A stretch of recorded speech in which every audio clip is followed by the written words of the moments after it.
नमस्कार मंडळी, आज मी या ठिकाणी तुमच्यासाठी मस्त झणझणीत कोल्हापूर स्टाईल मटण रस्सा आणि मटण सुक्का असं दोन्ही रेसिपी घेऊन आलेले आहे।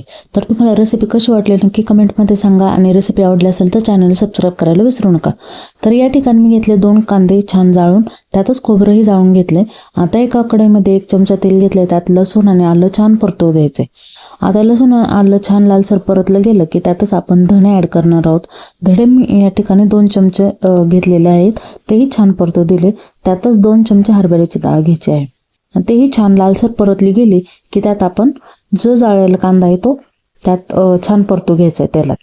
छान तेलात परतलं गेला की ते खोबरंही बारीक काप करून त्याच्यात परतून घ्यायचं आहे। आता मी यातच कोथिंबीरही छान परतून घेणार आहोत।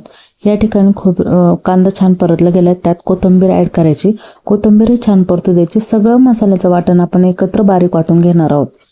आता मी या ठिकाणी फोडणी देणार आहे। त्यासाठी मी एका पातेल्यामध्ये घेतलंय 2 चमचे तेल, त्यात घालायची चिरलेली बारीक चिरलेली हिरवीगार कोथिंबीर जेव्हा आपण फोडणीला घालतो तेव्हा मटणाचा वास किंवा भाजीचा वास एकदम छान येतो। आता यामध्ये ड्राय मसाले घालायचे। तर ड्राय मसाल्यामध्ये मी घातले घरगुती केलेला काळा मसाला, तो मी 2 चमचे घेतला। त्यातच घालायचे लाल तिखट मी घेतले 1 चमचा धना पावडर। आता छान मसाले परतू द्यायचे। याने छान मसाले परतले गेले की त्यात भाजीला तवंग खूप छान येतो किंवा तर्री खूप मस्त येते। तर आपण जो वाटलेला मसाला आहे तोही त्यात ॲड केलाय आणि छान तेल सुटेपर्यंत परतून घ्यायचे। आता छान मसाला परतला गेला, त्याला तेल सुटायला लागलं की त्यात आपण मटणाचे पीस ॲड करणार आहोत। आता या ठिकाणी माझ्याकडनं सूप कसं केलं त्याची रेसिपी शूट झालेली नाही आहे, तर त्यासाठी मी नंतर पुन्हा एकदा सूपची रेसिपी देईल।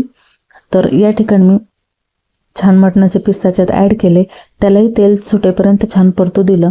त्याच्यात थोडंसं मीठ ॲड करायचे। आता छान परतले गेले की आपण जे सूप आहे ना तयार केलेलं, ते सूप त्या भाजीमध्ये टाकून घेणार आहोत। आता त्यानंतर सूप टाकल्यानंतर खूप घट्ट होते, तर त्या भाजी थोडी मटणाची पातळ पाहिजे। तर त्यासाठी गरम पाणी याच्यात आपण अर्धा ग्लास गरम पाणी मी त्यात ॲड केलेलं आहे आणि छान दणदणून उकळी आणायची। आता सुक्या मटणाची तयारी। तर या ठिकाणी मी कढईमध्ये घेतलंय 1 चमचा तेल, त्यातच जो मसाला मी वाटलेला होता तोच बाजूला काढून ठेवलेला होता, तर तोही त्याच्यात तेल सुटेपर्यंत परतू घेतला। त्यानंतर मटण मसाला त्यात ॲड केलाय। सुहानाचा मटण मसाला मी या ठिकाणी ॲड केला, 1 चमचा लाल तिखट आणि 1 चमचा घरगुती केलेला काळा मसाला। छान परतू दिलं, त्यात मटणाचे पीस ॲड केलेत आणि छान असं परतू द्यायचं। आता या ठिकाणी छान असं परतलं गेलं की त्याला थोडंसं पाणी त्यातलं आटून द्यायचं। आटल्यानंतर मस्त असं सुक्कं मटण आपलं तयार आहे। आता तुम्हाला यात कोथिंबीर ॲड करायची, हिरवीगार कोथिंबीर या ठिकाणी ॲड केली। आता मस्त गरमागरम बाजरीची भाकरी, कांदा, लिंबू आणि झणझणीत काळा मटणाचा रस्सा खूप छान बेत आहे। तर तुम्हाला नक्की रेसिपी कशी वाटली ते कमेंटमध्ये सांगा। रेसिपी आवडली असेल तर चॅनलला नक्की सबस्क्राईब करा आणि व्हिडिओ कसा वाटला व्हिडिओ शेवटपर्यंत नक्की पहा आणि अशाच नवीन रेसिपीसाठी चॅनलला सबस्क्राईब करा।